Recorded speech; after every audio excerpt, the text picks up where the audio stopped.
This is video number 3 in our series. We're going to talk about communication and how you communicate can make nutritional counseling less intimidating.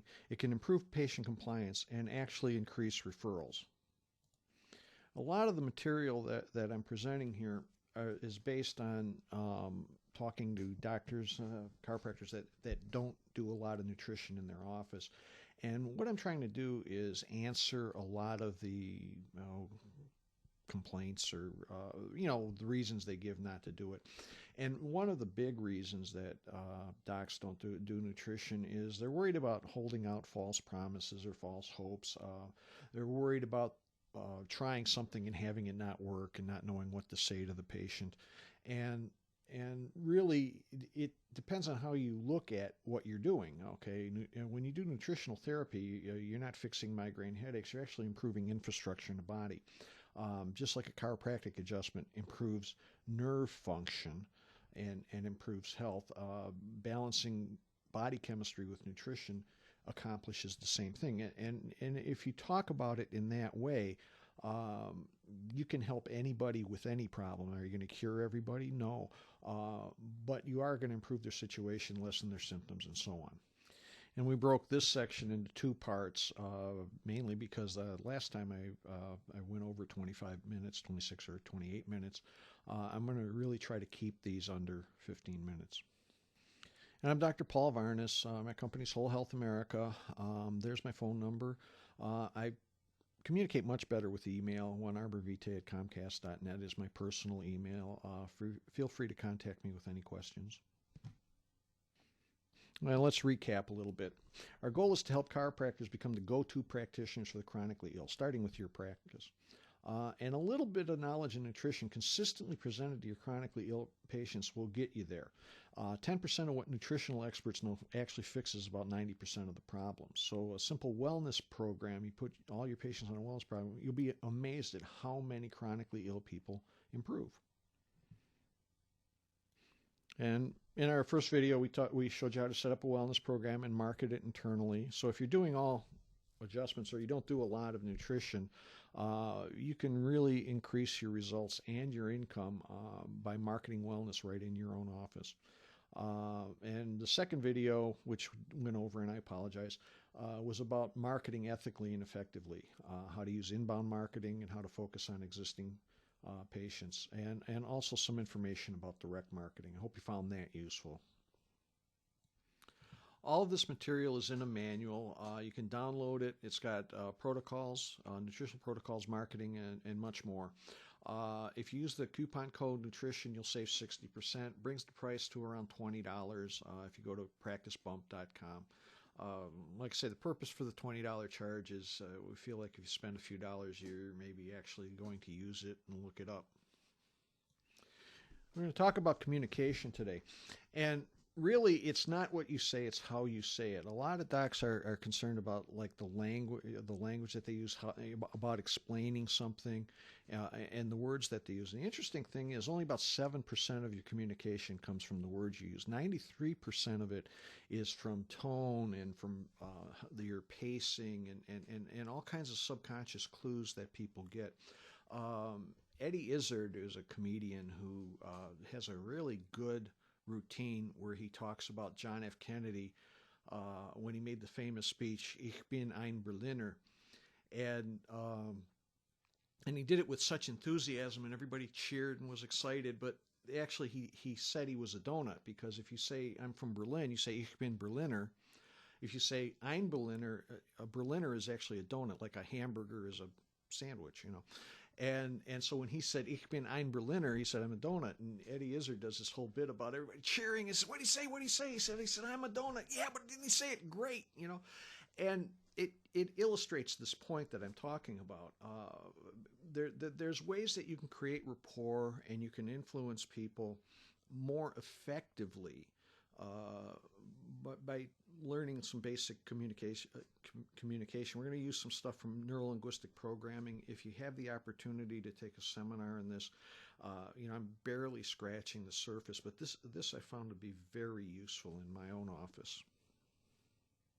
And as we said, how you communicate is often more important than what you communicate.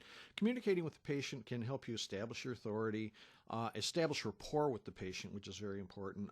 You want your advice to be followed. Doctors are always complaining, I get people that don't listen to me. I actually don't mind that so much. I find that the patients that don't listen to me are the ones that are giving me the most money because they need more visits and so on. And I tell them that. I'll tell them, I'm glad you're not listening to me because, I got 2 kids to put through college right now and I can use the money. You create reasonable expectations. Once again, I think one of the reasons that guys that do a lot of musculoskeletal work shy away from nutrition, if they treat an asthmatic or someone with ADHD, they want to hold out any false hope, and they're not sure how to prepare the patient for what to expect. And of course, communication can help you to grow your practice. And your practice growth actually depends on how you communicate. And this is where I part with a lot of these so-called practice management experts.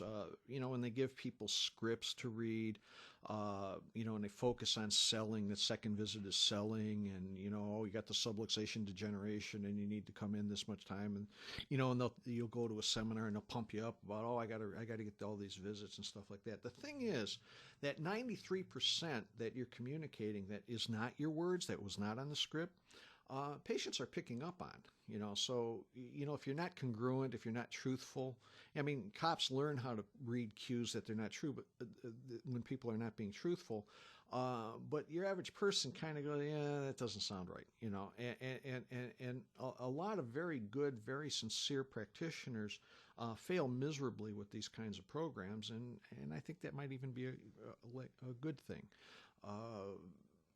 You realize the practices that grow are practices where the people trust them, they believe what their doctor's telling them, and they expect a good result. Okay, anything else that you do, like in interacting from a patient, at some point you're going to hit their BS meter. So you want to be sincerely trying to help people, and you want to be congruent, and you want to be truthful. If you don't know, tell them you don't know. People appreciate honesty. And I think for the practitioner that doesn't do a lot of nutrition, is new to this, I think the 2 most important things to communicate is that you're not treating the condition. You're not treating migraine headaches. You're not treating asthma. You're not treating ADHD. You're actually improving infrastructure. And as that infrastructure improves, the patient's symptoms should improve. Also, you don't have to hit a home run every time. To use a baseball analogy, you can have a bunt single and then a squeeze play, and you can eventually score a home run. It might take you several tries because results occur in layers. It's like peeling an onion. I know George Goodhart used to talk about this a lot. You take one layer, the patient's doing better, but you've still got more work to do. So then it's nutritional therapy. It's a very low risk therapy, very high gain therapy. So you can always be changing it and adjusting it. I know I've talked to Dr. Goodhart once. He was talking about peeling the onion and going all the way to better, and at the very center of the onion, the last peel is original sin. I always thought that was funny. So when you establishing rapport with a patient, getting them to listen to you has a lot to do with pacing, for one thing. I talk kind of fast, so I can't pace you when I'm talking to you. But in your office, when someone is talking very slowly, you want to kind of match that. You want to breathe with them. That's a very big thing they talk about in neurolinguistic programming seminars. Is you want to breathe at the same rate as the person you're talking to, and the way you know their breathing rate is when they're talking, they're exhaling. So if you can match that, it creates rapport. And a lot of times you'll see, I'm going to jump ahead to number 3. People are audio, visual, or kinesthetic. Actually, we're all 3, but you can they have dominant way of being. Like audio is a slow melodic voice, not halting, but just kind of like has a nice rhythm to it and all that. Visual people tend to talk fast. I'm very visual. I talk very rapidly because you're processing pictures all the time. A kinesthetic person is in their own feelings, and they might speak very slow and very haltingly. And a lot of the communication problems you may have in your office is if you're a visual and you're talking to a kinesthetic person and you don't slow down, they're not going to get anything that you say. They're not going to relate to it at all. Body language is also important. There's a thing called matching and mirroring. If someone crosses their legs, you cross your leg. If they lean their shoulder forward, you lean their shoulder forward. You can do it subtly and not exactly mimic them. If this isn't comfortable to you, you don't want to feel like you're mimicking them. Like if they're sitting with their legs crossed and you stand and cross your ankles, that's a similar type of thing. And in neurolinguistic programming seminars, there's a very interesting exercise that they do with breathing, which is your pace, and body language. And that is, you'll have one of the people close their eyes, and they will, in their mind, experience as fully as they can an intensely emotional experience. And you want to hear what you've heard. You want to imagine what you heard. You want to imagine how you felt in your body. You want to imagine what you saw, and really become engaged with that feeling. And the second person will match their exact body language, their breathing pace, and so on. And the third person is going to correct the second person to make sure that the positions are exact. And if you ever get a chance, try this. Get 3 people together and try this. You'll be shocked. Sometimes the exact thing that happened. It's like almost like a psychic phenomenon. It's an amazing thing. Body language is very important for rapport. Pacing is very important for rapport. And so that, we're talking about the beginning of that 93% that Eddie Izzard was talking about. And you will get, your information will be much better received by your patient.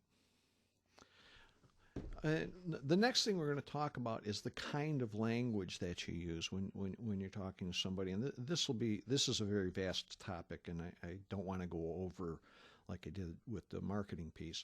But we're going to talk about Milton Erickson. He was a psychiatrist and psychologist and thought to be the foremost practitioner of medical hypnosis in this time.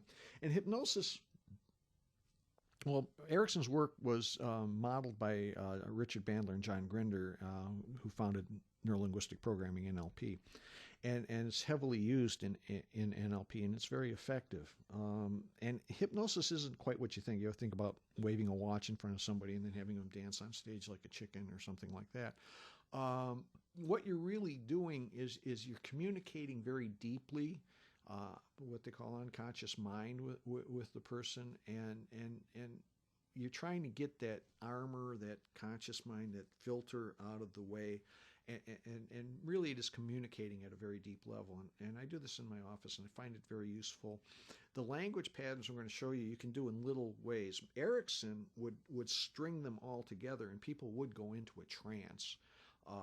There's a story where the medical community was not happy with Dr. Erickson's methods, and they met with him in a room. They were going to take away his license, and the story goes that he kept his license, and nobody that was in the room remembered what the conversation was.